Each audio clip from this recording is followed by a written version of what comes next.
하나님 말씀 보시겠습니다. 우리가 함께 나눌 하나님 말씀은 창세기 8장 20절에서 22절까지의 말씀입니다. 우리가 함께 은혜 나눌 말씀은 창세기 8장 20절에서 22절까지 말씀. 다 찾으셨으면 우리 함께 한 목소리로 합독합니다. 시작. 노아가 여호와께 제단을 쌓고 모든 정결한 짐승과 모든 정결한 새 중에서 제물을 취하여 번제로 제단에 드렸더니 여호와께서 그 향기를 받으시고 그 중심에 이르시되 내가 다시는 사람으로 말미암아 땅을 저주하지 아니하리니 이는 사람의 마음이 계획하는 바가 어려서부터 악함이라. 내가 전에 행한 것 같이 모든 생물을 다시 멸하지 아니하리니 땅이 있을 동안에는 심음과 거둠과 추위와 더위와 여름과 겨울과 낮과 밤이 쉬지 아니하리라. 아멘.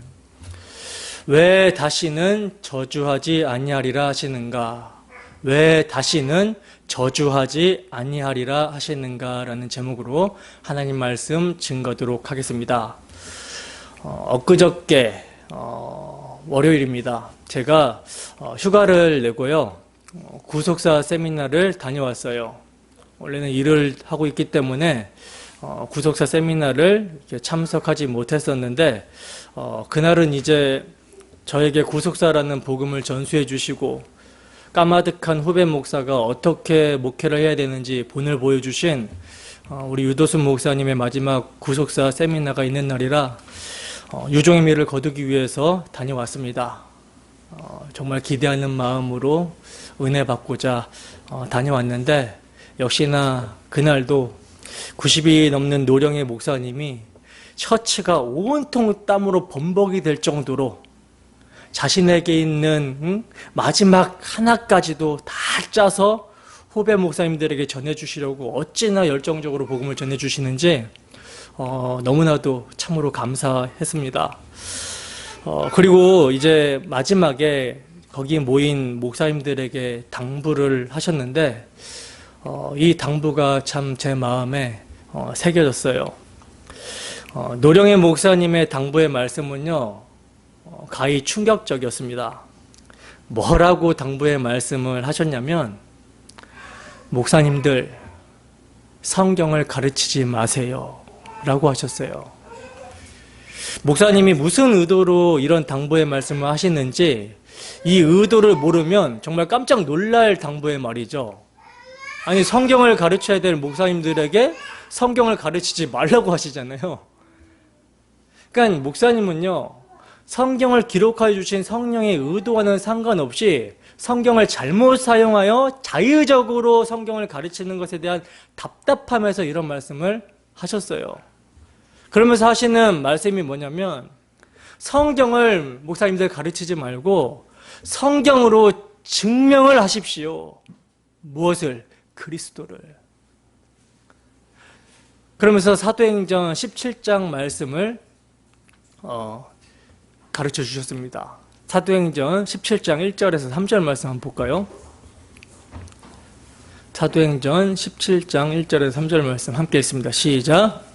그들이 암비볼리아와 아볼로니아로 다녀가 데살로니가에 이르니 거기 유대인의 회당이 있는지라 바울이 자기의 관례대로 그들에게로 들어가서 새 안식일에 성경을 가지고 강론하며 뜻을 풀어 그리스도가 해를 받고 죽은 자 가운데서 다시 살아나야 할 것을 증언하고 이르되 내가 너희에게 전하는 이 예수가 곧 그리스도라 하니. 아멘. 여러분, 바울 사도가 데살로니가 지역에 이르렀다라고 그래요. 근데 마침 거기에 유대인의 회당이 있는데 그 회당에 들어가서 성경을 가지고 사도가 강론했다라고 말씀합니다. 그것도 새 안식일, 즉 3번이나 안식일에 유대인들의 회당에 들어가서 성경을 가지고 강론했다라고 말씀을 하고 있어요. 여기서 성경을 가지고 강론했다라는 것은 설명하여 가르쳤다라는 말인데, 즉 설교했다라는 말이거든요. 그럼 사도가 어떻게 성경을 가지고 설교를 했는가? 이 점을 이제 유 목사님께서 그 자리에 계신 목사님들에게 이렇게 성경을 사용해야 된다라고 하면서 정말 절규에 가깝게 신신당부하셨어요. 보시면 바울 사도가 성경을 가지고 설교를 하는데 뜻을 풀어서 그리스도가 해를 받고 죽은 자 가운데서 다시 살아나야 할 것을 증언했다라고 말씀을 하고 있죠. 여기서 여러분 증언했다라는 말을 개역 성경에서는요 증명이라고 번역을 했거든요. 증명. 개역 성경이 더 원문에 가깝게 번역을 한 거예요. 증명, 헬라어 파라티테미라는 말은요 앞에다가 나란히 놓는다라는 것을 의미해요. 앞에다가 나란히 놓는다. 그러니까 바울 사도는요 성경을 앞에다가 나란히 두고 이것이 맞는가 맞지 않는가 증명을 했다라는 것입니다. 뭘 증명한 거예요? 그리스도가 해를 받고 죽은 자 가운데서 다시 살아나야 될 것, 우리 주 예수 그리스도의 죽으심과 부활을 성경을 가지고 증명했다라는 거예요. 이것이 바로 성경을 바르게 사용하는 방법이라고 우리 노 목사님께서는 신신당부를 하셨습니다. 여러분 구약 성경은요 히브리서 기자가 말씀하고 있듯이 하나님께서 옛적의 선지자들을 통하여 여러 부분과 여러 모양으로 말씀하신 내용이에요. 누구에 대하여 말씀하신 것입니까? 요한복음 5장 39절에 이 성경이, 여기서 말하는 이 성경은 구약 성경을 말하는 거죠. 예수님께서 이 성경이 나에 대해서 증거한다. 너희가 영생을 얻기 위하여 성경을 상고하거니와 이 성경이 나에 대해서 증언하는 것이다. 이렇게 말씀을 하셨어요. 예수님의 말씀보다 더 권위 있는 말씀은 없는 것이죠. 그래서 여러분 구약 성경은요 예수 그리스도라는 실체를 그림자와 예표와 모형과 상징들을 통해서 여러 부분과 여러 모양으로 가리키고 있었던 것입니다. 때문에 성령이 임하여 복음의 말씀을 듣고 거듭난 자들, 그래서 그 눈에 수건이 벗겨지게 된 자들은요 그래서 새언약의 일꾼으로 말씀을 전하는 자로 부름을 받은 자들은요 구약 성경을 앞에다 두고 신약의 빛으로 이를 증명하면서 복음을 전해야 된다는 것이죠. 디모데후서 3장 16절 보겠습니다. 디모데후서 3장 16절입니다. 함께 했습니다. 시작. 모든 성경은 하나님의 감동으로 된 것으로 교훈과 책망과 바르게 함과 의로 교육하기에 유익하니. 모든 성경이 누구의 감동으로 기록이 됐대요? 하나님의 감동으로. 성부 하나님이죠, 그죠? 하나님의 감동으로. 베드로후서 1장 20절에서 21절입니다. 함께 했습니다. 시작. 먼저 알 것은 성경의 모든 예언은 사사로이 풀 것이 아니니 예언은 언제든지 사람의 뜻으로 낸 것이 아니요 오직 성령의 감동하심을 받은 사람들이 하나님께 받아 말한 것입니다. 여기서는 성경을 누가 기록했다 그래요? 성령의 감동하심을 받은 사람들이. 그러니까 성령께서 성경을 기록했다 그러죠. 자, 베드로전서 1장 10절에서 11절 말씀입니다. 함께 했습니다. 시작. 이 구원에 대하여는 너희에게 임할 은혜를 예언하던 선지자들이 연구하고 부지런히 살펴서 자기 속에 계신 그리스도의 영이 그 받으실 고난과 후에 받으실 영광을 미리 증언하여 누구를 또는 어떠한 때를 지시하는지 상고하니라. 여기서는 누가 등장을 하고 있어요? 그리스도의 영이 등장을 하고 있죠. 보시면 성경을요 하나님의 감동, 성령의 감동, 그리스도의 영이 임한 사람들이 기록을 했다 그래요. 삼위일체입니다. 삼위일체 하나님께서 성경을 기록을 하셨는데, 근데 이 성경이 누구의 무엇을 증거한다? 예수 그리스도와 그가 행하신 일에 대해서 증거를 한다는 것입니다. 그러므로 성경을 사사로이 풀지 않기 위해서, 자기 마음대로 풀지 않기 위해서는요 성경을 가지고 우리 주 예수 그리스도와 그분이 행하신 일을 증명해야 된다는 거예요. 이것이 여러분, 제가 가장 존경하고 사랑하는 스승님 노 목사님의 마지막 당부였습니다. 제가 강단에서 정말 자주 여러분들에게 드리는 말씀이기도 한 것이죠. 저는 그래서 이 말씀을 항상 마음에 새기고 강단에 섭니다. 여러분, 항상 성령께서는요, 독자적으로 사역하시는 영이 아니에요. 성령께서는 말씀과 상관없이 여러분들의 심령에 불을 주시는 분이 아닙니다. 성령께서는 항상 복음의 말씀을 통해 복음의 말씀과 함께 역사를 한다는 거예요. 저는 이것을 확신합니다. 믿어 의심치 않아요. 때문에 성경을 바르게 사용하면 성령을 통해 우리 주 예수 그리스도가 증거가 되면 성령의 나타남과 능력으로 말미암아 죽은 영혼은 살아나게 되고 낙심되고 지친 영혼은 위로를 얻게 되고 죄사함의 확신과 죄사함의 기쁨, 죄에서의 자유함, 하나님 앞에서 의롭다 하심을 얻게 되고 그리고 그 의로 말미암아 아버지와 화목을 누리게 되는 즐거움, 하나님을 예배하는 즐거움을 누리게 되고 그리스도 안에서 아버지와 동행하는 기쁨, 아버지와 교제하는 기쁨, 아버지를 알아가는 그 영생의 즐거움을 누리게 되고 더 나아가서 그리스도 안에서 거룩하게 구별되어 주 예수의 이름과 영광을 위해 주 예수 그리스도께서 다시 오시는 날까지 선한 싸움을 그 이름을 위하여 그 영광을 위하여 싸우면서 살아가게 된다는 거예요. 이러한 역사가 일어나게 된다는 것입니다. 저는 이것을 확신합니다. 그러므로 오늘도 성경을 가지고 우리 주 예수 그리스도를 파라티테미 증명할 때 성령의 나타남과 능력이 우리의 심령 안에 역사하기를 소원합니다. 그리하여 정말 나 같은 죄인을 구원해 주신 그 은혜로운 말미암는 구원의 감격과 구원에 대한 감사, 구원에 대한 즐거움이 우리의 심령의 회복이 되어서 주의 사랑이 우리의 심령의 강건함으로 말미암아 주 예수를 더욱 사랑하고 주 예수를 더욱더 알아가는 우리 모두가 되기를 주님의 이름으로 축원합니다. 우리는 지난 시간에 7장까지를 살펴봤었죠. 계속 이제 노아에 대한 이야기, 또 노아 홍수에 대한 이야기를 살펴보고 있는데, 여러분, 노아가 살아가던 시대, 노아가 살아가던 세상은요, 온 땅이 하나님 앞에서 부패하여 포악함이 땅에 가득한 상태였고요. 하나님이 보실 때, 사람이 볼 때가 아니에요. 하나님이 보실 때 땅에서 살아가는 모든 혈육 있는 자의 행위가 부패했던 세상이었어요. 예수님께서는 이러한 노아의 때를 최후 심판의 예표의 때로 말씀을 하셨는데, 주님은 하나님이 보실 때 땅에 살아가는 모든 혈육 있는 자의 부패한 행위를 어떻게 말씀을 하셨습니까? 어떻게 말씀하셨죠?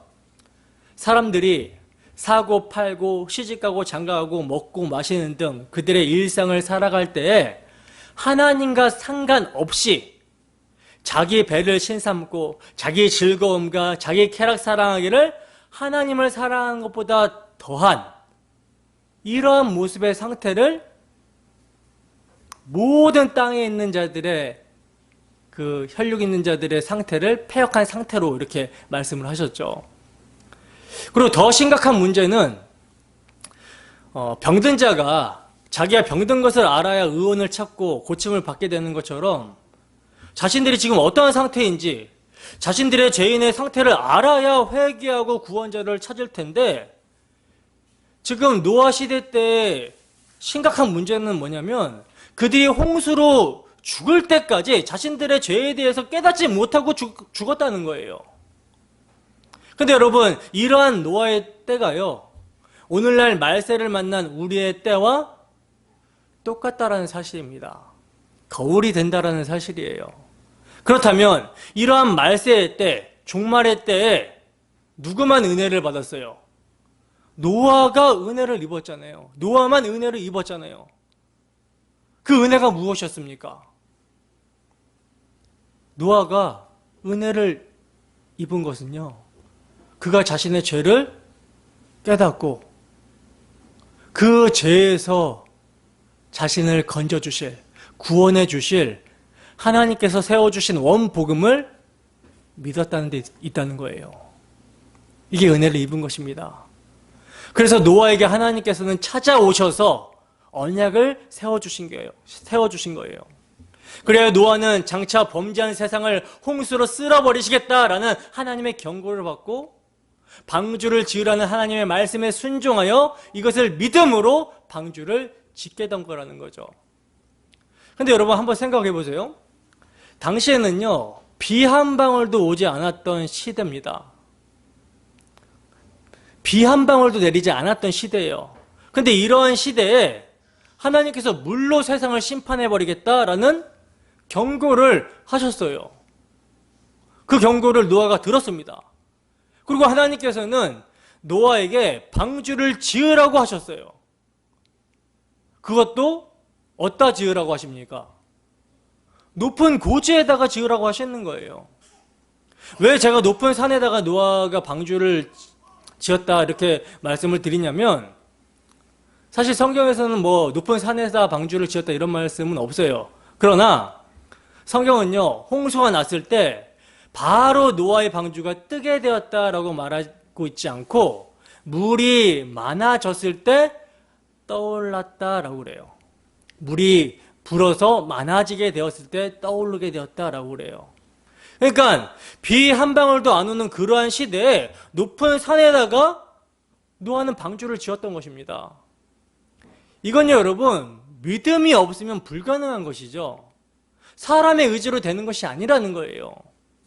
하나님의 은혜가 노아에게 임했기 때문에 그 은혜로 말미암는 믿음으로 노아가 하나님께서 말씀하신 대로 모두 다 준행을 하게 되었던 것입니다. 근데 여러분, 노아의 방주는 무엇을 예표하고 있다라고 말씀을 드렸습니까? 우리 주 예수 그리스도를 예표한다라고 말씀을 드렸었죠. 그러므로 노아가 심판의 경고하심을 받고 믿음으로 방주를 짓는 삶을 살았다라는 것은요, 그가 심판날에 그를 구원할 방주가 예표하고 있었던 실체 예수 그리스도를 믿음으로 그와 연합하여 자기를 부인하고 자기의 십자가를 지고 주님과 연합한 삶을 산 것입니다.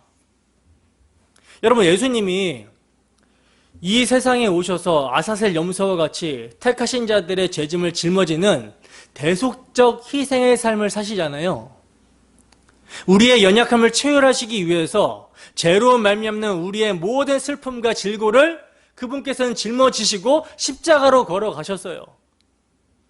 근데 그 길을요, 하나님의 은혜가 임하여 예수를 믿게 된 자들이 그분의 능력을 함께 짊어지고 가게 됩니다. 그러니까 예수님은 대속적인 희생의 삶을 사시고 우리는 그 희생의 삶을 사신 분과 연합하여 믿음으로 연합하여 그분을 증거하는 삶을 살게 된다는 거예요. 우리 주 예수 그리스도의 대속의 복음을 믿고 죄사함과 의롭다함을 얻어서 죄에 대한 하나님의 진노로부터 구원을 받으라고 전하는 의를 전파하는 삶을 살게 된다는 것이죠. 이게 바로 여러분 믿음으로 방주를 짓는 예수 믿는 삶입니다. 근데 여러분, 노아가 그렇게 의를 전파하는 삶을 살았는데 믿는 자가 있었다 그래요? 없었다 그래요? 없었다 그러죠. 비도 오지 않는데 홍수로 멸망하게 될 것이다. 그러니 너네 지금 너네 가던 길을 돌이켜서 회개하고 나와 같이 방주를 짓자. 예수를 믿자. 사람들이 어떻게 생각하겠어요? 비올 조짐은커녕 여태까지 비가 온 적이 없어요. 그리고 방주 꼭대기에다가 방주 꼭대기 아니고 산 꼭대기에다가 방주를 짓고 있습니다. 배를. 사람들이 봤을 때 얼마나 미친 사람처럼 보였겠냐는 거예요. 노아는 장차 이 세상이 심판받고 멸망할 것을 알았기 때문에 세상이 전부인 것처럼 살아가는 세상 사람들의 사고방식과 같은 방식으로 살지 않았습니다. 그러니 세상 사람들에게 조롱을 당하고 무시를 당하고 멸시를 당하는 삶을 노아가 살았을 거라는 거예요. 여러분, 노아가 방주를 지으면서 정말 120년 동안 늘 기쁨과 행복 속에서 방주를 지어갔을까요? 여러분들은 신앙생활을 하시는데 정말 늘 기쁨과 행복이 넘치십니까? 아니죠. 노아는 방주를 지으면서 수많은 의심과 원망과 불평을 했을 거예요. 방주를 짓는 삶, 예수 믿는 삶이요, 녹록치 않습니다. 고단한 거예요. 산 꼭대기에다가 방주를 짓는 삶이 쉽겠습니까? 일상생활을 다 하면서 방주를 지었어요. 얼마나 어려웠겠습니까? 그리고 또 하나님의 경고하심. 이제 얼마 안 있으면 하나님께서 비를 내리시고 홍수로 세상을 물로 심판해 버리신다고 하는데 너는 회개해라 라고 하는 의를 전파하는 경고하심을 전하면서 나와 같이 방주를 짓자라고 예수를 믿으라고 전하면 사람들이 조롱을 하고 박해를 하고 너나 잘해라 하니까 이럴 때 하나님은 왜 이런 사람들의 조롱과 핍박을 안 막아주실까? 답답하기도 하고 불평하기도 하며 그렇게 방주를 지었을 거예요. 그러나 하나님의 은혜가 노아를 붙들고 있었기 때문에 그 은혜가 노아를 붙들고 있었기 때문에 노아의 믿음이 연약하여지지 아니하고 끝까지 인내하며 방주를 지을 수가 있었던 것입니다.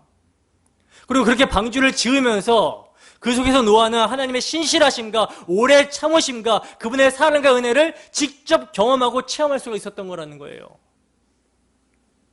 그리고 이제 드디어 끝날이 이르게 되죠. 하나님께서는 노아에게 이제 홍수로 심판하시겠다. 이제 그들의 끝날이 이르렀다 하시고 너와 내 가족은 방주로 들어가라 말씀을 하셨습니다. 들어가라 이 말은 들어오라는 말이라고 말씀을 드렸죠. 초청이죠. 그런데 이제 노아의 식구들과 함께 방주에 들어가게 되는데 여기서 우리가 조금 더 살펴봐야 되는 내용은요. 창세기 7장 8절에서 10절 말씀입니다. 함께 읽어보겠습니다. 시작. 정결한 짐승과 부정한 짐승과 새와 땅에 기는 모든 것은 하나님이 노아에게 명하신 대로 암수 둘씩 노아에게 나와 방주로 들어갔으며 7일 후에 홍수가 땅에 덮이니. 아멘. 보시면 정결한 짐승과 부정한 짐승이 노아 홍수를 기점으로 나뉘고 있어요. 이것은 이제 뭘 암시하고 있냐면 부정한 자가 정결한 자에 의하여 살게 될 것임을 암시하고 있는 대목입니다. 이것은 이따가 이제 8장에서 살펴보도록 하고요. 또 주목해서 보셔야 되는 것이 있는데 7일입니다. 7일. 보시면 7일 후에 홍수가 땅에 덮일 거라고 말씀을 하고 있잖아요. 홍수 심판은요, 여러분, 노아와 노아의 식구들이 방주에 들어가고 하나님께서 방주의 문을 닫으신 후에, 자, 여기서도 방주의 문을 누가 닫아요? 하나님께서 닫아요. 하나님께서. 그러니까 이거는요, 하나님에게 구원의 주도권이 있음을 의미하는 말씀이에요. 구원은 누구에게 달려있다? 하나님께 달려있다. 하나님께서 방주의 문을 닫아버리십니다. 들어가고 싶어도 이제 못 들어가게 되는 거예요. 보라 지금은 은혜 받을 만한 때요. 보라 지금은 구원의 날이로다. 라고 하신 그 때가 이제 차게 되면 닫아버립니다. 방주의 문을 닫아버려요. 그럼 이제 예수를 믿고 싶어도 못 믿어요. 심판인 거죠.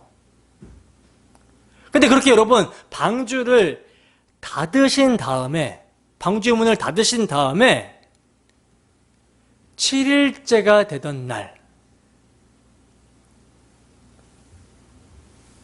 홍수의 비를 퍼붓기 시작합니다. 여러분, 7째 날은 뭘 의미하죠? 안식을 의미하는 날이죠. 방주 안에 들어가고 문을 닫았어요, 하나님께서. 그런데 7일 후에 심판을 하신다라는 것은요, 방주 안에 들어간 자들에게 있어서 심판은 뭐라는 거죠? 안식이라는 것입니다. 안식이라는 거예요. 즉 그리스도 안에 들어가게 된 성도들은요, 종말의 심판의 날에 방주에 들어오지 못한 자들은 심판을 받고 영원한 영벌을 받게 되는 반면, 그들은 심판에서 벗어나 영원한 안식에 참여하게 된다라는 말씀입니다. 굉장히 중요한 말씀이죠. 창세기 7장 17절입니다. 함께 했습니다. 시작. 홍수가 땅에 40일 동안 계속된지라 물이 많아져 방주가 땅에서 떠올랐고. 아멘. 그리고 여러분, 이제 홍수 심판이 시작이 되는데, 홍수가 땅에서 며칠 동안? 40일 동안 계속되었다라고 말씀을 하고 있어요. 여러분, 40일 하면 뭐가 떠오릅니까? 이스라엘 백성들의 광야 40년 생활이 연상이 되죠. 여러분, 하나님께서 6월절 어린 양의 피로 구원하신 이스라엘 백성들을요, 왜 40년 동안 광야를 걷게 하셨다라고 말씀합니까? 하나님께서는 이들을 바로 가나안 땅으로 데리고 들어가지 아니하시거든요. 일부러 40년 동안 광야를 걷게 하셨다라고 말씀을 하고 있어요. 왜? 그들의 마음이 어떠한지, 그 명령을 지키는지 아니 지키는지를 알려고.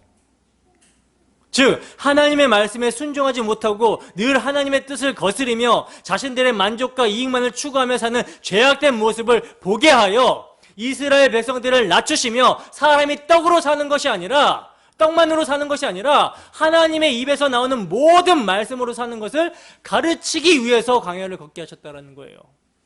이것이 여러분, 성도가 그리스도의 피로 말미암아 구원을 받고 세상을 살아가게 되는 이유입니다.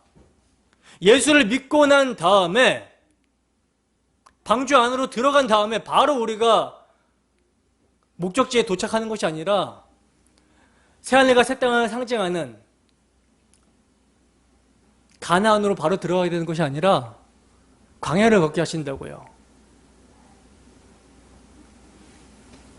그래서 교회의 인생, 성도의 인생을 뭐라고 표현하고 있죠? 성경은 광야 역사, 이렇게 표현을 하고 있는 거예요. 이와 같이 방주에 들어가게 된 노아와 그의 식구들에게도 40일간의 홍수는요, 방주로 말미암아 살게 되었다, 그리스도로 말미암아 살게 되었다라는 것을 배우는 시간이었습니다.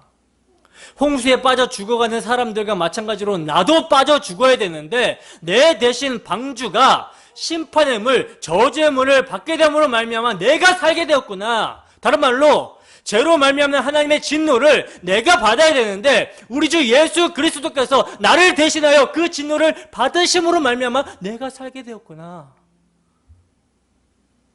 이렇게 방주 안에서, 그리스도 안에서 심판을 받게 되었다, 심판을 받았다라고 여기고, 이제 그 방주 안에서 하나님에 대해서 살게 되는 것을 배우는 시간이 성도들의 인생이라는 거예요. 그렇게 이제 방주 안에 있던 노아와 노아의 식구들을 제외한 땅 위에 움직이는 새와 가축과 들짐승과 땅에 기는 모든 것과 모든 사람이 다 죽습니다. 육지에 그 코에 생명의 기운이 숨이 있는 것들은 싹 다 죽었어요. 그리고 물이 150일을 땅에 넘쳤더라 하고 말씀을 하고 있는데, 여러분, 물이 150일을 땅에 넘쳐있는 동안 세상의 모습은 어떤 모습이었을까요? 혼돈과 공허의 모습이고 아비규환의 모습인 것이죠. 저주의 바다, 고해의 바다의 세상에 죽은 시체들이 둥둥둥 떠다니는 모습입니다. 모두가 죽어서 둥둥둥 시체가 떠다니는 모습이에요. 근데 그 바다에 뭐가 떠 있어요? 방주가 떠 있는 거예요. 여러분, 노아 방주에 없는 것이 있었죠? 그게 뭡니까? 방향키가 없어요. 하나님께서 방주의 설계를 노아에게 말씀하시면서도 사람이 방주를 움직일 수 있는 방향키를 말씀하시지 않으셨습니다. 이것이 방주의 특징인 것이죠. 여기서 여러분, 우리는 중요한 교훈을 얻게 되는데, 어떤 교훈이냐면, 지금 노아의 홍수로 심판받은 세상은요, 하나님과의 관계가 단절이 되어 죄와 허물로 모두가 죽어있는 세상을 상징한다라고 볼 수가 있거든요. 근데 허물과 죄로 죽어있는 자들이 그냥 시체로 누워있는 것이 아니라 공중권세 잡은 자 마귀의 통치를 받고 죽기를 무서워함으로 일생에 매여 종노릇하고 있는 상태라는 거예요. 육체와 마음에 원하는 것을 하여 본질상 진노의 자녀인 상태로 살고 있는 것입니다. 그 상태가 어떤 상태인가? 사람마다 자기의 방향을 정해서 가려고 하는 상태. 그러니까 사람마다 자기의 꿈과 인생의 희망사항이 다 있는 거예요. 그래서 그 꿈과 희망을 이루기 위하여 고해 같은 세상 가운데 열심히 인생의 노를 저어가는 것입니다. 근데 이 상태가 어떤 상태라고요? 심판을 받아서 죽어있는 상태. 저주의 바다에 빠져서 둥둥 떠다니는 상태. 죄허물로 죽어있는 상태라고 하는 거예요. 여러분,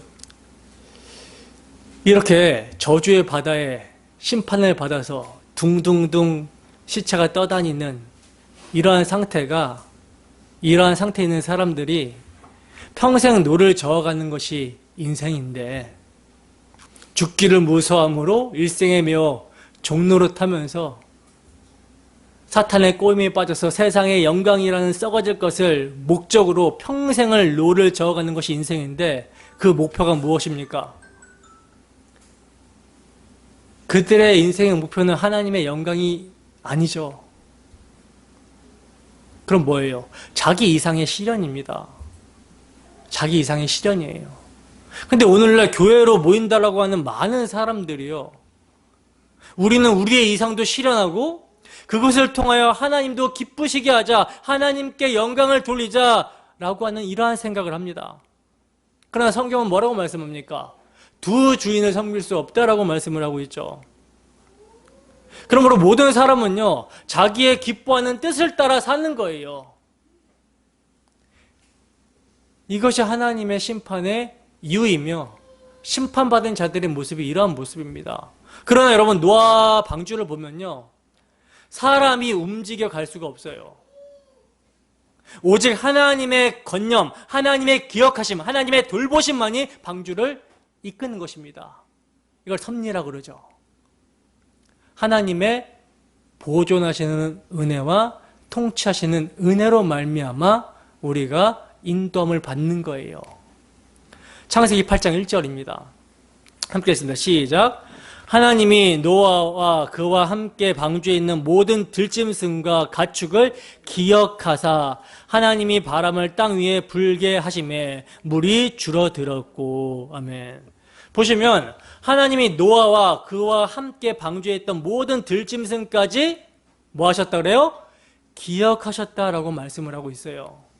개역 성경에서는 건념하셨다라는 말인데, 이게 이제 원어로 보면 돌보셨다라는 말이거든요. 그래서 이제 바람으로 땅 위에 불게 하셔서 물을 감하게 하셨다라고 하시는데, 여러분,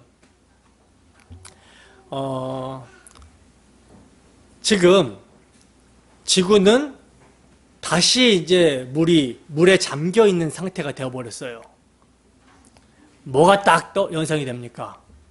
창세기 1장에 하나님의 영은 수면 위에 운행하시니라. 이게 딱 떠오르죠. 하나님이 기억하셨다, 권념하셨다, 돌보셨다라고 한 다음에 하나님의 영이, 르와우, 바람이 그 물 위에 부는 거예요. 뭘 상징합니까? 재창조가 시작될 것을 상징하고 있는 것이죠. 재창조가. 성령께서 역사하시는 거예요. 창세기 1장에서 하나님의 영이 수면에 운행하실 때 어떤 일이 일어납니까? 창조가 시작이 됩니다. 그래서 말씀으로 채워지는 역사가 일어나게 되는 거예요. 재창조를 상징하고 있는 거라는 거죠. 그러니까 하나님이 심판하시고 새롭게 창조하시는 이것을 보여주고 있는 거예요. 그래서 이제 비가 그치고 물이 점점 물러가게 하셔서 방주가 어디에 도착하게 됐는데 그 방주가 어디에 머물렀다라고 말씀을 하고 있습니까? 8장 4절을 볼까요?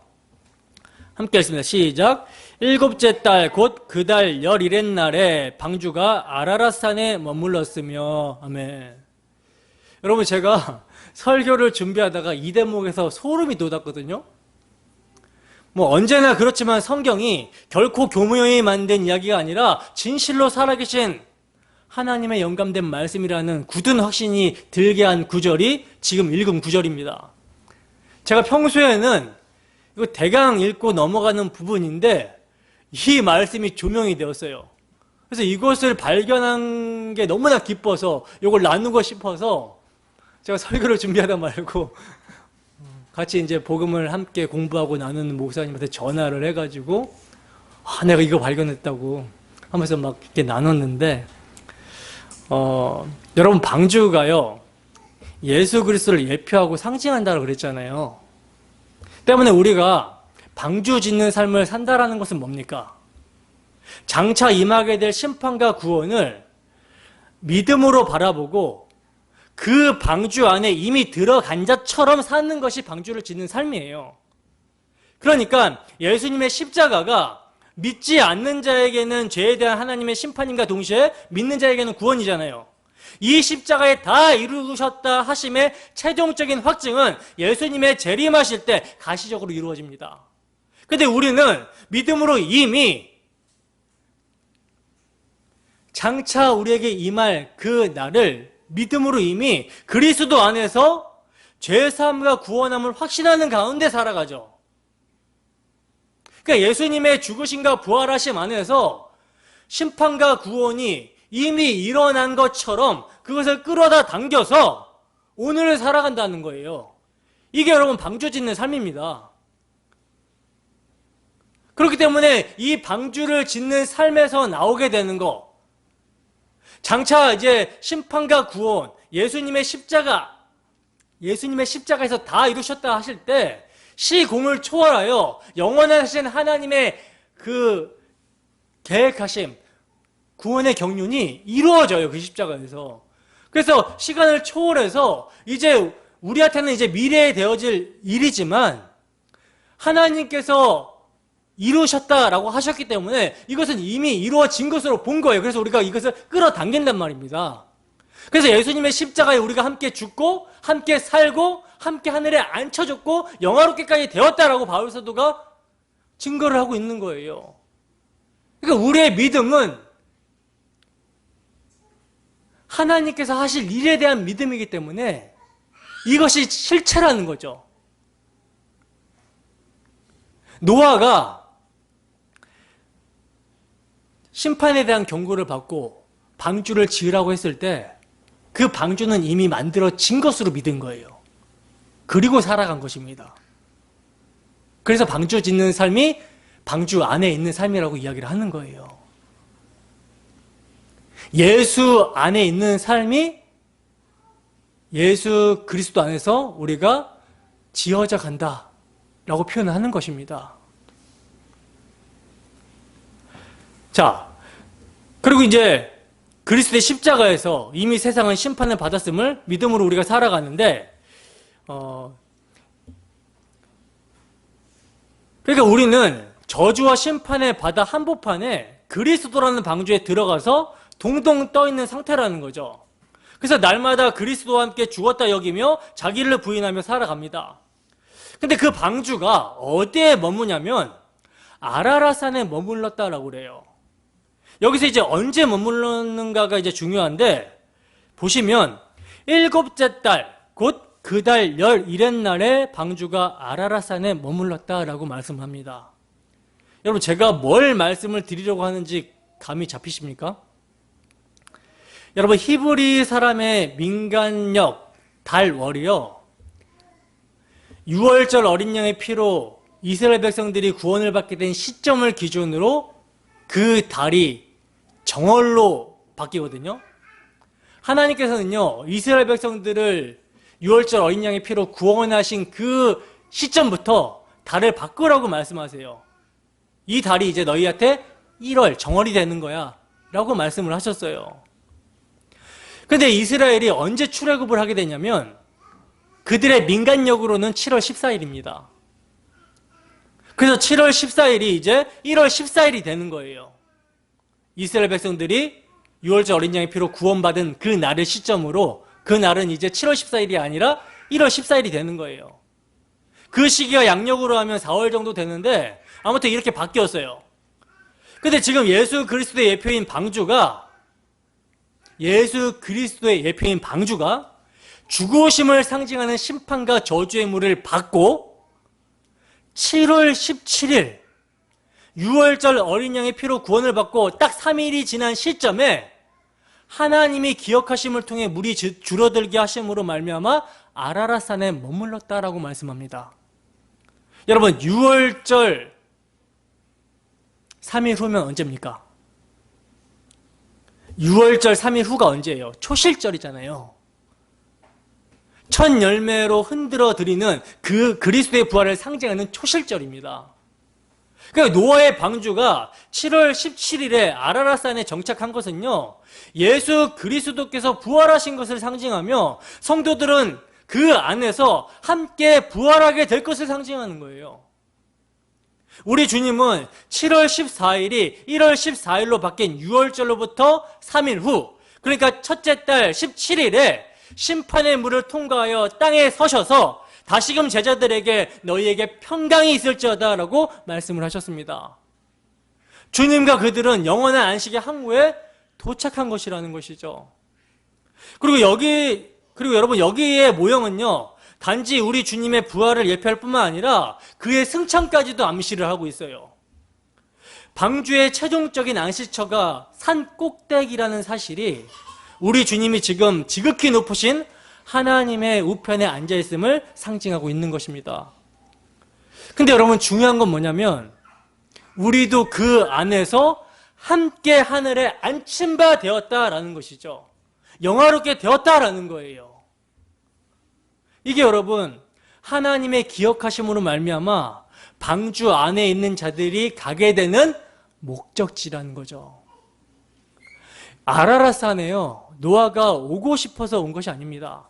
하나님의 기억하심과 돌보심으로 말미암아 우리가 믿음으로 가게 되는 최종 목적지는 어디예요? 새하늘과 새 땅에서 영화로운 몸으로 변모하여 우리 주님과 영원히 함께하는 거잖아요. 그 목적과 소망으로 오늘을 믿음으로 인내하며 성령의 보존 가운데 주님과 동행하며 주 안에 사는 거예요. 여러분들 이렇게 삶을 살고 있습니까? 방향키를 누가 가지고 있습니까? 말은 주여 주여 하면서도 종이 아니라 자신이 주가 되어서 방향키를 움직이고 있다면 이것은 성도라고 볼 수 없는 것이죠. 날마다 우리의 계획과 뜻은요, 포기되어져야 되는 거예요. 주님께서 살려주시고 기억해 주심을 따라 사는 것입니다. 주님과의 관계성 속에서 우리의 모든 삶이 인도함을 받아야 된다는 거예요. 어디로 인도함을 받습니까?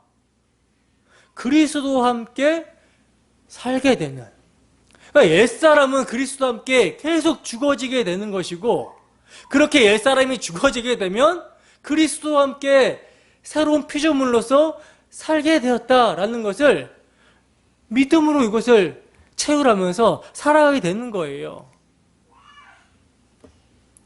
이것이 예수를 주로 믿은 성령의 사람의 모습입니다. 여러분, 방주란 그리스도 아니에요. 그리스도 안에 있는 자는요, 자신은 죽은 자입니다. 스스로 방향 설정을 하지 못하는 자예요. 그래서 주님께서 시키시는 대로 가게 된다는 것이죠. 그래야 살아요. 주님이 시키시는 길, 어린 양이 어디로 인도하시든지 따라가게 되면, 어린 양이 가신 길은 십자가의 길이기 때문에 그 길을 우리가 따라가게 되면 마치 죽을 것 같잖아요. 근데 죽어야 살아요. 죽어야 삽니다. 그러므로 우리는요, 날마다 내 뜻대로 하지 마옵시고 주님의 뜻대로 하옵소서라고 하는 주도권의 포기가 있어야 된다는 것이요. 찬송가 가사에 이런 말이 있죠. 그 풍랑 인하여 더 빨리 갑니다. 내 땅의 소망들, 땅의 정욕들, 이 땅의 뜻이 무너져야 하늘 소망으로 살게 돼요. 그래서 골로새서에 보면 뭐라고 말씀합니까? 바울 사도가 땅의 지체를 죽이라 그러죠. 땅의 지체를 죽이라. 왜? 우리가 그리스도와 함께 죽었으니까. 그리고 그리스도와 함께 감춰진 생명을 구하고 찾고 두드리라 그래요. 우리의 삶의 목적지를 하늘에 둬야 되는 것이죠. 이 일을 위하여 성령께서는 우리의 삶을 인도하시는 것입니다. 우리의 믿음을 지키시고 보존하시는 방향으로, 예수 그리스도를 철저하게 의존하는 방향으로, 빈손 들고 십자가 붙드는 방향으로 우리를 인도하시는 거예요. 왜? 그게 살 길이니까. 혼돈과 공허의 심령에 말씀으로 채우시는 거예요. 새 일을 시작하십니다. 이러한 삶이 우리에게 있어야 될 줄로 믿습니다. 자, 계속해서 보시면 이제 비가 그치고 물이 점점 줄어들어 산들의 봉우리가 보이기 시작합니다. 노아는 40일을 지나서 방주의 창문을 열고 누굴 보내죠? 까마귀를 내어 보냈는데, 이 까마귀는요, 물이 땅에서 마르기까지 날아서 왕래하였을 뿐 방주로 돌아오지 않았어요. 그래서 노아는 다시 이제 비둘기를 내보냅니다. 이처럼 여러분, 까마귀와 비둘기는요,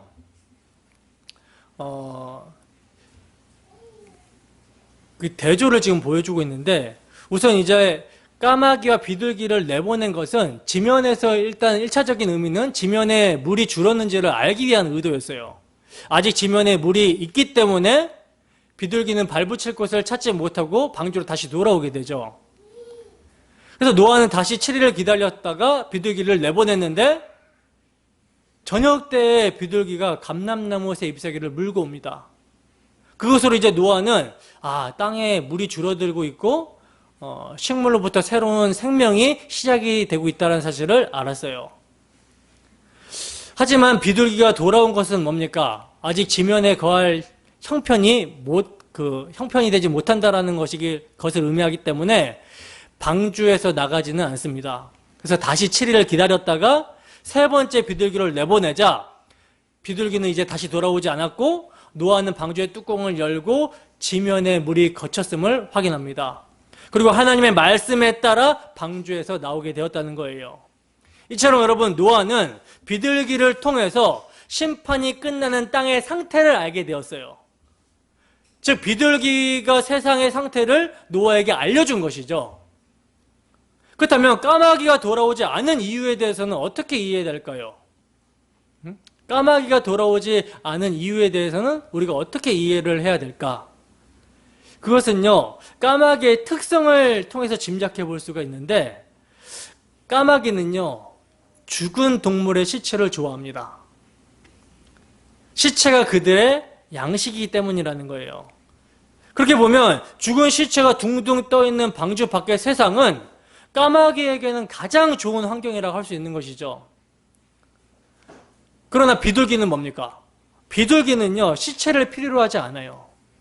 때문에 앉을 곳을 찾지 못하고 방주로 돌아오게 된 거라는 것이죠. 그렇다면 우리가 까마귀인가 비둘기인가 하는 것은 우리가 무엇을 필요로 하고 무엇을 좋아하는가, 이것을 보면 알 수가 있습니다. 사실 우리의 모습은 어떤 모습이죠? 까마귀의 모습이지 않습니까? 까마귀로 여러분 한번 보세요. 시체로 가득한 죽은 세상에 내 앉을 자리를 찾으며 방주는 아예 잊은 채 살아갑니다. 그런데 이러한 우리가, 사실 우리가 그렇잖아요. 방주 되시는 예수 그리스도를 붙잡고 의지하는 것보다 세상의 힘을 의지하고 그의 생명은 코에 있는 수의 가치를 살 필요조차 없는 인생을 의지할 때가 많잖아요. 그런데 이러한 우리가 비둘기가 되어서 세상에는 내가 앉을 곳이 없음을 알게 되고 방주로 돌아가게 되었다면 이것은 하나님의 은혜라는 거예요. 죄 많은 이 세상은 내 집 아니다. 내 모든 보안은 저 하늘에 있다라고 하고 그리스도 안으로 방주로 돌아오게 되었다면 이것이 여러분 하나님의 은혜라는 것입니다. 심판에서의 하나님의 구원을 알게 된 신자는 이런 존재라는 거예요. 세상에는 내가 있을 곳이 없음을 알고 오직 그리스도만을 나의 안식처로 여기며 죽게 돌아옴으로써 세상이 어떤 곳인가를 전하는 것. 여러분들에게 세상은 어떤 곳입니까? 열심히 노력해서 욕망을 이루면 행복하게 잘 살 수 있는 곳입니까? 이것은 까마귀로 세상을 헤매는 것에 지나지 않습니다. 여러분, 세상은 장차 심판으로 마무리될 곳이에요. 누누이 말씀드리지만 이 세상은 예수 그리스도 하나님의 아들이 십자가에 못 박히신 곳이고 죽임당한 곳입니다.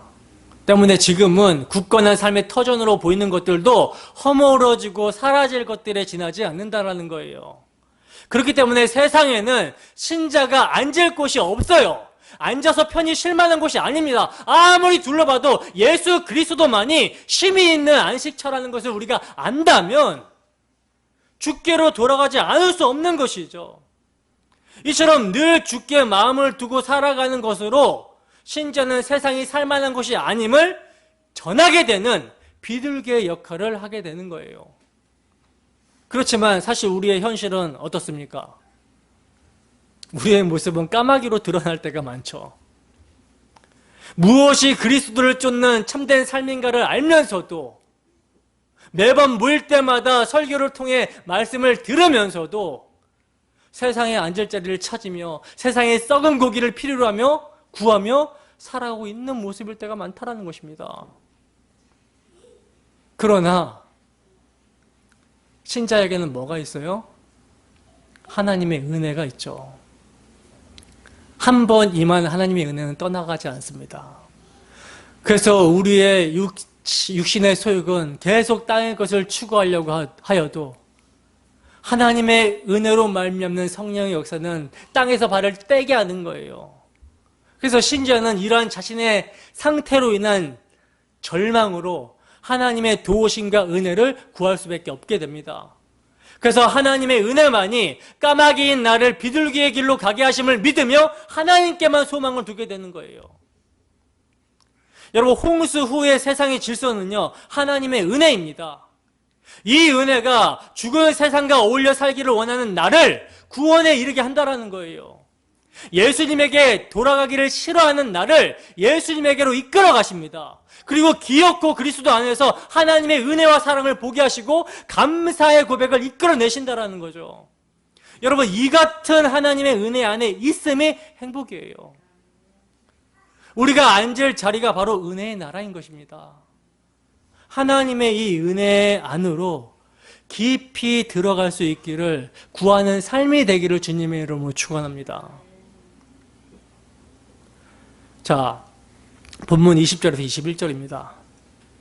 함께 읽습니다. 시작.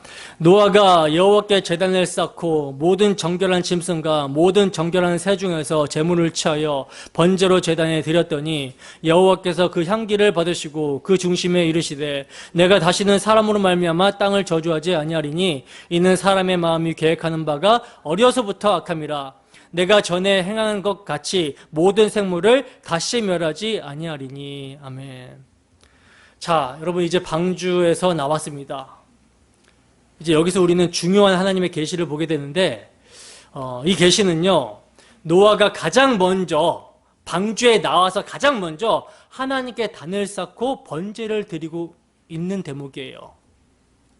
우선 노아가 드린 번제는요, 아벨의 제사에 이어 성경에서 두 번째로 등장하는 제사인데, 이건 여러분 뭘 의미합니까? 노아가 원복음을 믿고 있었다라는 증거가 되는 것이죠.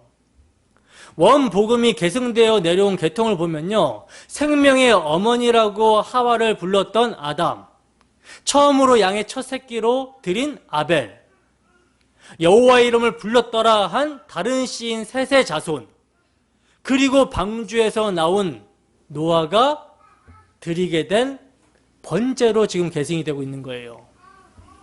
이 점을 노아가 드린 번제의 희생 제물을 통해서 알 수 있는데, 여러분, 노아가 드린 번제의 희생 제물은 어떤 짐승입니까? 짐승과 새 중에서요, 정결한 거예요. 노아 방주에는 정결한 것만 탄 것이 아니라 부정한 것도 함께 탔습니다. 아까 말씀드린 7장 2절과 8절에 보시면 정결한 것과 부정한 것이 방주에 함께 타고 있어요. 이것은 제가 부정한 것이 정결한 짐승의 희생에 의하여 정결함을 얻게 되는 것임을 암시한다라고 말씀을 드렸잖아요. 시간적으로는요, 희생이 뒤에 있지만 부정한 것의 구원이 정결한 짐승의 희생에 있음을 우리는 알 수 있어야 된다는 거예요. 이것이 여러분 율법이 제사를 규정하기 전에 나온 희생의 모습을 보여주고 있는 것입니다. 자, 이렇게 이제 정결한 짐승의 희생, 이 희생 제물의 향기를 받으시고요, 하나님이 받으시거든요. 받으시고요, 뭐라고 말씀하시냐면 다시는 사람으로 말미암아 땅을 저주하지 아니하리라 라는 말씀을 하십니다. 이 말씀이 계속해서 9장에도 이어지는데, 이 말씀은요, 앞으로 전혀 심판이 없다라는 말씀이 아니에요. 세상은 불로 심판할 때가 남아있다라고 베드로 사도가 증거하고 있잖아요. 불로 심판할 때가 남아있습니다. 예수님 재림하시게 되면 이 세상은 경건치 않은 자들을 불에 태우기 위해서 보존된 것이기 때문에 불심판이 남아있어요. 그러면 사람으로 말미암아 다시는 저주를 안 하시겠다라고 하는 말씀은 무슨 말씀인가? 우선 첫째는요, 이는 사람의 마음에 계획하는 바가 어려서부터 악하기 때문에 노아 홍수처럼 멸하지 아니하시겠다라는 말씀이에요. 노아 홍수로 여러분 죄를 청소하셨습니다. 죄를 청소하셨지만 그러나 사람이 어려서부터 마음의 계획이 악하기 때문에 하나님이 그 악대로 심판하시면 하루에 한 번, 아니 하루에 12번도 노아 홍수를 퍼부어도 모자르시다라는 거예요. 그러므로 사람의 계획과 꿈을 자꾸만 제가 시비 거는 이유가 여기에 있는 거라는 거죠. 사람의 생각과 계획이 항상 악하기 때문에 그 어떠한 인간의 위대한 업적도 악이에요. 그 어떠한 인간의 선행도 악하다라는 것입니다. 창세기 6장 5절 보세요.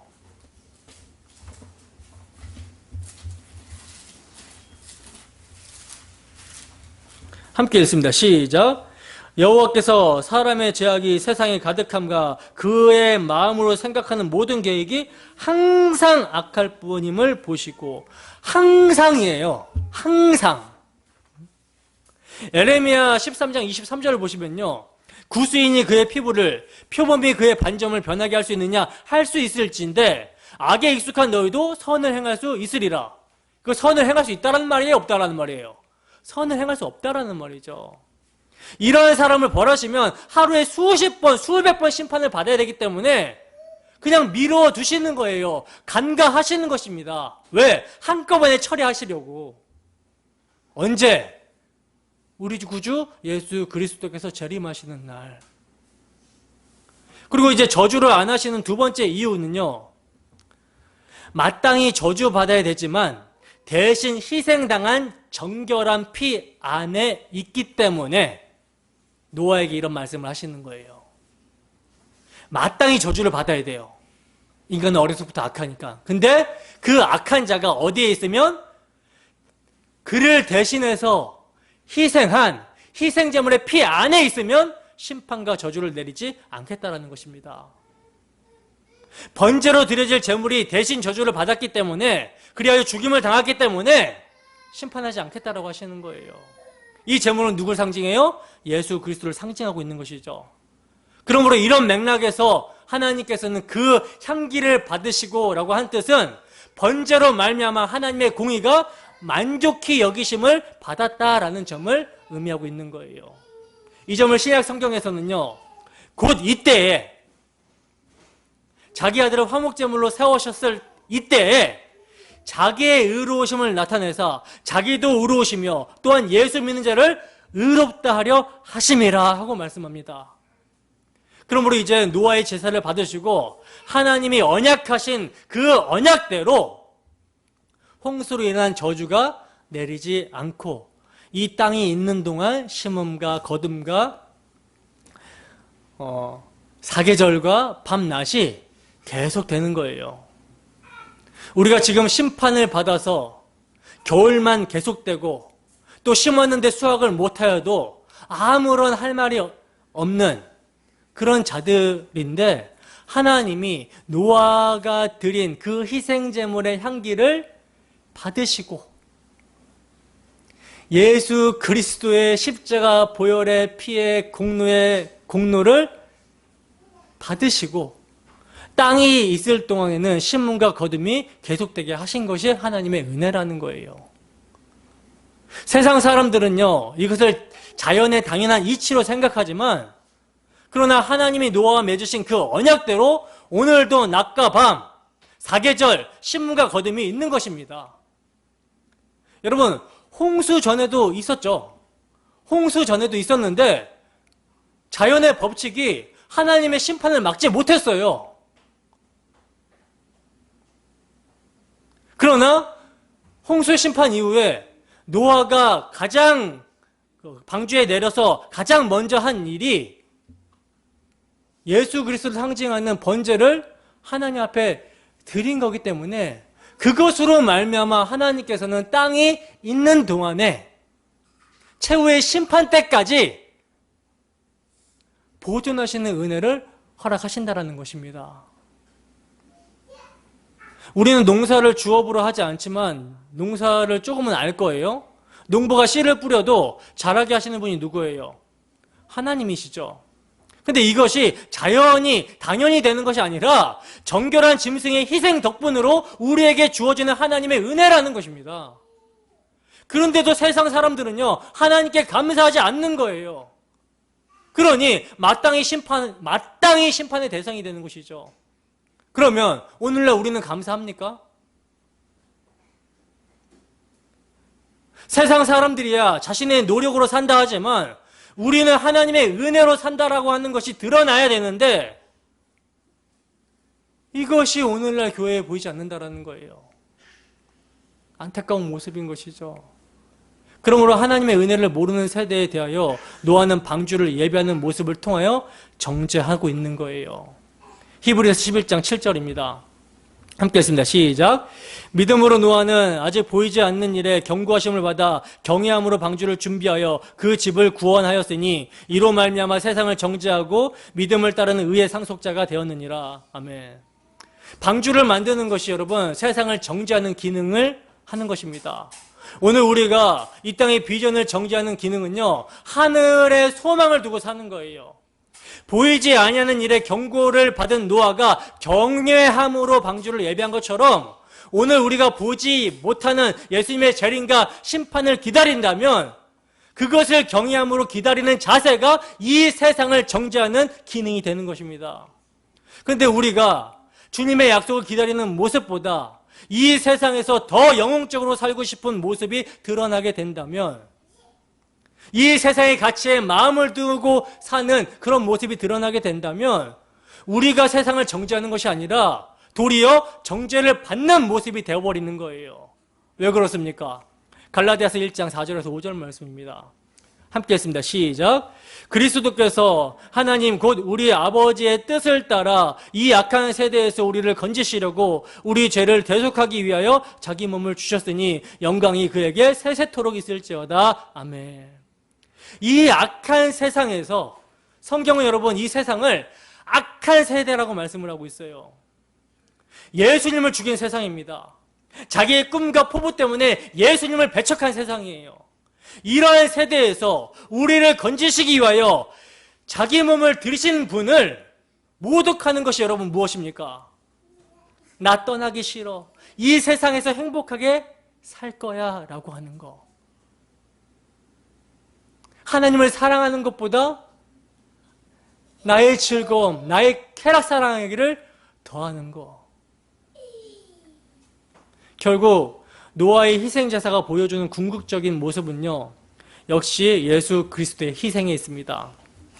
예수님의 대신 희생으로 말미암아 우리가 하나님의 돌보심을 입고 가는데도 하나님의 희생은 간구도 없고 자신의 공로만, 자신의 의만을 드러내고 있다면 이것이 바로 은혜를 모독하는 것이고 하나님의 심판을 자초하게 되는 거예요.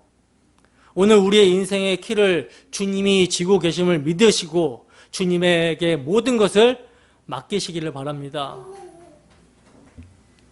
영광의 주님께서 반드시 우리를 우리의 목적지까지 인도하실 것입니다. 이것을 믿는 것이 쉼을 얻는 거예요. 안식을 누리는 거예요. 그리고 우리의 범사에 살아가는 모든 것이 은혜임을 기억해야 됩니다. 우리의 행한 대로 갚으신다면 하루에도 수백 번 더 저주를 받아야 되는데 우리 대신 저주받으신 예수 그리스도로 말미암아 우리가 은혜로 살고 있음을 감사하시기 바랍니다. 그리하여 우리 주 예수 그리스도를 자랑하며 그 주님의 돌보심 아래 늘 떠날 차비를 하면서 살아가는 우리의 모습이 되기를 주님의 이름으로 축원합니다. 기도하겠습니다.